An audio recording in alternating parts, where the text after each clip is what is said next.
everybody, I'm KK. I'm Kristen. I don't know what she's doing with that book. Welcome back to our channel. We were tagged by Rebecca from Yarn and Pajamas. If you don't know her channel, you need to go check her out. It's really cute. She does a lot of interesting work, a lot of beautiful amigurumis and different types of things. We really enjoy her channel. And this was originally a tag that she was tagged in by Chronically Crocheting. So we're going to go through and answer the questions. It's about amigurumi books. Now, I'm going to have to say up front, I don't purchase a lot of books for crochet. And even as I was watching last night, my husband was like, why don't you purchase books? And I said, well, books can get expensive. And if I'm 100% completely just bare bones honest with you all, most of the time I try to find free patterns, and it's not because I don't think people deserve to be paid for their work. I do. It's that financially for me, if I had to buy every pattern I made, it would be a lot. So I do try to find free patterns. Does that mean I never buy a pattern? Nope, does not. The banana duck that I made for Christmas was a paid pattern. What is that thing? The leg scarf and lamp thing that I did for Christmas. That was a paid pattern by Snappy Tots. No, I may have gotten it free. I'm not sure because she does a lot of codes and sometimes I do it that way. But as far as books, and two, if there are 20 patterns in a book and I really only like one or two, I'm never going to get around to falling in love with those other patterns. I mean... And if you're like me, you make something once. You really don't. Yeah, that's another problem for me. I make things one and done usually. Occasionally 2 or 3. Usually by the 3rd one, I'm completely done. And if I make another one, it'll be years later. And you're probably going to have to twist my arm in order to get me to do that because it's just not something I enjoy repeating. I like to jump around and do different patterns. I am a jumping around crocheter, I guess. I don't know. A yarn jumper. A what? A yarn jumper. A yarn jumper. I don't know about all that. Anyway, this is the amigurumi book tag, and the goal is to show all of your books that you have that have amigurumis in them and talk about what you've made and what you think about the book. Now, that being said, I do love amigurumi. I do have a lot. I have about 8 patterns. I went through my favorites list and looked to see on my phone, and 8 of those, I've talked about going through those before and destashing those and working through them. 8 of those were amigurumi. They're saved to work up. But as far as books, I have 2. I have this one that came, both of these came from the Ollie sets. I just got these for Christmas. So that's one reason why I have them. But it has Rudolph and Santa and I think Mrs. Claus. Yeah, Rudolph, Santa, Mrs. Claus, the Abominable Snowman, Hermie, Clarice, and I think that might be it. And then I have the one that Kristen's holding, which is Frosty, and it has all the characters. It has like 12. Yeah, there's a bunch. And so those are the 2 books that I have in my stash. Now, am I against amigurumi books? No, I think they're beautiful, and probably as I go to yard sales and stuff this summer, I'll be looking for stuff like that. There was one I know a lot of YouTubers were getting from Dollar Tree, and I never got around to getting that.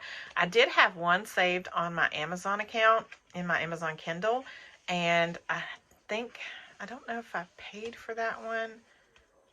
Yeah. I think maybe I had Amazon Kindle Unlimited is what I need to say, and had it on there, and then maybe turned a subscription off and lost it. And it was by Sarah Zimmerman, and I had a lot of cute things that I thought about making in that, but never got around to. And so we'll get back to that as I go through the questions. So how many books do I have? 2. Kristen doesn't have any. She had, I thought she had a book for the Highland Cow and Stitch, and she said they weren't books, they were little leaflets that came in a pattern. With the pattern, but I like that these came in as a book. So answer the questions. How would you rate this book? Okay. The only concern that I have, and it is just personally to me because I'm blind as a bat, is that the words are super tiny, and we've had this discussion when I did it before. Again, in order to get it for the price that we got it for, and you know, they were like $3.99 for the kit, perfect. It's wonderful. I can use a magnifying sheet. It's no worries. That's the only problem I have with it. I think it's a great little book. I haven't used the patterns yet, so Next question, how many items have you made in it? I haven't made anything from either of these because I bought it with the intention to make them in a bigger yarn with a bigger hook, and that's what I plan to do, just to see how they work up, and we'll see. I do plan to do that. They're super cute. I think their patterns are adorable, so we'll see how they work up. Any tips or thoughts on the book or patterns that you can remember? Again, I haven't used it yet, so we're still, I love these characters, so it really, to me, unless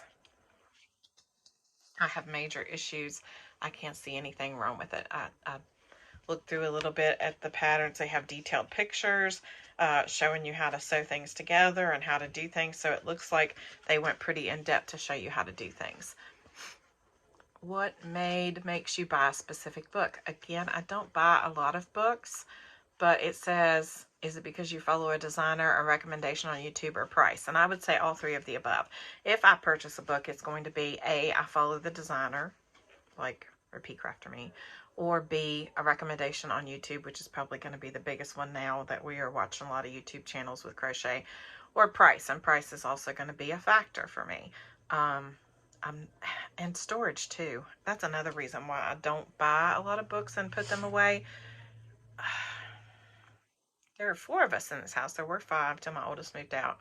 And while we have a lot of space, it still feels like to me it's not a lot of space. And so this year, I'm removing things that don't bring me joy. And no, I'm not following that, whatever that was that used to do that. It's just my way of saying I'm getting rid of things that I don't use.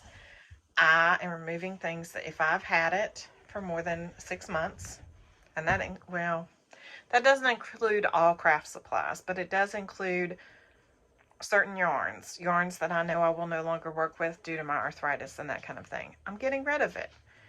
I'm moving and making space for new things that bring me joy to work with.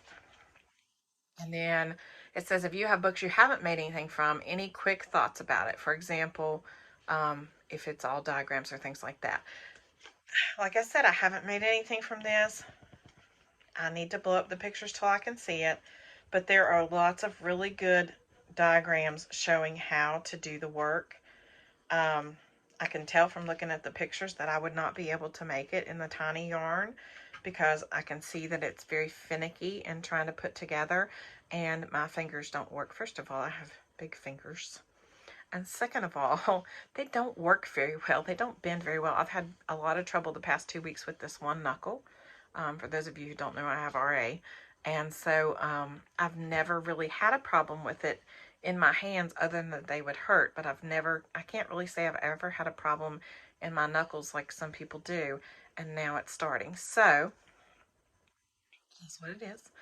And some days are good and sometimes you can work with it and sometimes you can't. It is getting better. We are going to tag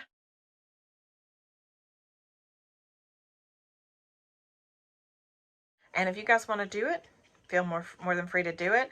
If you don't want to do it, that's fine too. And anybody else who's watching who wants to do it, if you like amigurumi and would like to do this, go ahead. I feel guilty that we don't have more to share. Rebecca from Yarn and Pajamas, she had a bunch of books. I was really impressed. Oh, and she had creepy books too. Yeah, you'll have to go watch it. I was watching it late last night. I told her that you would love to see her creepy books, but it had zombies and stuff like that, and I thought Kristen would like that kind of thing. She likes Halloween. So it had skeletons too. They were cute. I will say that. I'm not much on that kind of thing. It's not that I'm against anybody who likes it. It's just, it's not my thing. Just like Christmas is my thing and it's not everybody else's. It's just not something that I would crochet. But it's something Kristen would crochet, and I knew that as soon as I saw it. So everybody's different, right? Everybody likes their different stuff. So if you would like to do this do this challenge, please do so.